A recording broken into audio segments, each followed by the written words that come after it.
আমি শুরু করি মাওলানা রুমি এর একটা গল্প দিয়ে। সে রুমি, এবং বিশেষ করে ইয়াংদের খুবই প্রিয় হবেন রুমি নিশ্চয়ই। রুমি তিনি যাচ্ছিলেন, জালালউদ্দিন রুমি আপনার নাম জানেন। তিনি যাচ্ছিলেন একটি জঙ্গল দিয়ে। সেখানে দেখলেন একটা মোটা সোটা তিতির পাখি। তিনি পাখিটাকে ধরলেন। এরপর সিদ্ধান্ত নিলেন, মানে সিদ্ধান্ত নিচ্ছিলেন তিতির পাখিটাকে কি ঝলসে, আগুনে ঝলসে খাবেন নাকি এটাকে রান্না করে খাবেন। তিনি চিন্তা করছিলেন। তিতির পাখি কোনোভাবে বুঝতে পারলো যে তিনি তাকে জবাই করে খাবেন, কিছু একটা প্ল্যান করছেন। তিতির পাখি তাকে লক্ষ্য করে বলে উঠলেন যে মাওলানা, আপনি তো চিন্তা করছেন আমাকে জবাই করে খাবেন, কিভাবে খাবেন সেটা নিশ্চয়ই প্ল্যান করছেন। আপনার জীবনে কি গোশত আপনি কম খেয়েছেন? আমাকেই খেতে হবে এই প্ল্যান কেন করছেন? বরং আমাকে ছেড়ে দেন, আমি আপনাকে 3টি উপদেশ দেব। মাওলানা রুমি চিন্তা করলেন ভালোই তো, আচ্ছা আমাকে তুমি বলো। বলে না, আমাকে ছেড়ে দিতে হবে, তাইলে কেবলমাত্র আমি আপনাকে উপদেশ দেব। বলে তোমাকে ছেড়ে দিলে তারপরে তো তুমি চলে যাবে, এরপরে তো তুমি আমাকে ফাঁকি দেবা, তা হবে না, তুমি আমাকে উপদেশ দাও। বলে আচ্ছা ঠিক আছে, আপনি আমাকে ধরে রাখেন, একটা উপদেশ ধরা অবস্থায় দিয়ে বাকিগুলো আমাকে ছেড়ে দিয়ে। বলে আচ্ছা বলো। বলে প্রথম উপদেশ হলো, তোমার বন্ধু বান্ধব, আত্মীয় স্বজন, পাড়া প্রতিবেশী, পরিচিতরা তোমার কোনো ভালো কাজ দেখলে, আপনার কোনো ভালো কাজ দেখলে তারা হতে পারে আপনাকে বিভিন্নভাবে ক্রিটিসাইজ করবে, আপনাকে বিভিন্নভাবে জ্বালাতন করবে, কথা দিয়ে অথবা আচরণ দিয়ে। আপনি ওই দিকে একেবারে ভ্রুক্ষেপ করবেন না। আপনার জীবনে যে গোল আছে, লক্ষ্য আছে, উদ্দেশ্য আছে, সেটা নিয়ে আপনি কন্টিনিউ চলতে থাকবেন। তাইলে at the end of the journey আপনি সফলতা অর্জন করতে পারবেন।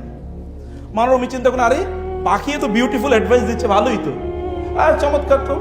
বলে বাকি 2টা কিন্তু দেবো না, কি করতে হবে? ছেড়ে দিতে হবে। ও আচ্ছা ঠিক আছে, যাও ছেড়ে দিলাম। এখন গাছের ডালে গিয়ে পাখিটি বসলো। বসার পর পাখি বলল যে, এবার তিনি বললেন তাহলে দ্বিতীয় উপদেশ দাও।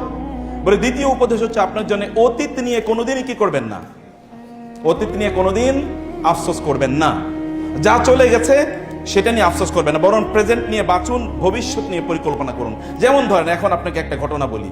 এই যে আমার পেটে খুবই দামি 2 কেজি মূল্যবান পাথর ছিল, খুবই দামি। এইটা যদি আপনি আমাকে ধরে রাখতেন এবং জবাই করতেন, ওই পাথর আপনি পেলে আপনার 14 গোষ্ঠী বসে বসে খাইতে পারতো রাজার মতো করে। এই যে আপনি এটা বড় ভুল করেছেন। এটা শোনার পরেই তো রুমির মাথা গরম।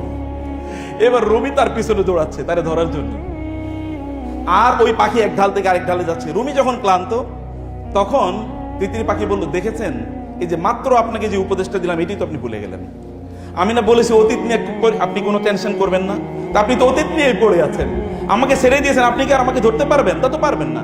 তাহলে অতীত নিয়ে পড়ে আছেন, কারণ আপনাকে প্রেজেন্ট নিয়ে, ভবিষ্যৎ নিয়ে পড়ে থাকা দরকার ছিল। বলে তাইলে ঠিক আছে, তুমি এবার আমাকে 3 নম্বর উপদেশটা দাও, 3 নম্বর উপদেশটা দাও। তিনি বললেন 3 নম্বর, মানে পাখি বলল 3 নম্বর উপদেশটা হলো, যিনি আপনার উপদেশ শুনতে চান না তাকে উপদেশ দিয়ে দিন। এখন বলেন আমি কি করব? আপনি শুনবেন তো উপদেশ? ওকে, মাশাআল্লাহ, জাযাকুমুল্লাহ খায়র। এটা নাসিরউদ্দিন হুজ্জা এক জায়গায় গিয়েছিল, আপনারা জানেন তো। ওইখানে যাওয়ার পর মানে তাকে আসলে বিপদে ফেলতে চেয়েছিল, কারণ যেখানে যান ওইখানে সুন্দর কথা বলেন তিনি, প্রশ্নের উত্তর ভালো করে দেন। তো এবার এমন প্রশ্ন করলো যে প্রশ্নের উত্তর উনি জানেন না। এখন লোকেরা চিন্তা করলো যে আপনারা কি এখানে মোটামুটি সবকিছু জানেন? বলে হ্যাঁ, আমরা মোটামুটি জানি। আচ্ছা ঠিক আছে, উনি যে প্রশ্ন করেছেন এই প্রশ্নের উত্তর কারা কারা জানেন? তো একেবারেই জানেন এরকম তোর বলতে পারেন। একদল লোক হাত তুললো, একেবারে হালকা করে যে জানি, আর আরেক দল হাত তোলে নেই। তিনি বললেন যে যারা জানেন তারা ওনাদেরকে জানিয়ে দেন, আসসালামু আলাইকুম রহমতুল্লাহ। তো আমি হয়তো বা যা বলবো হতে পারে most of the things will be known to you, but still it is a reminder. এটা একটা রিমাইন্ডার, কারণ আল্লাহ সুবহানাহু ওয়া তাআলা বলেছেন ফাযাক্কির ফাইন্না যিকরা তানফাউল মুমিনিন।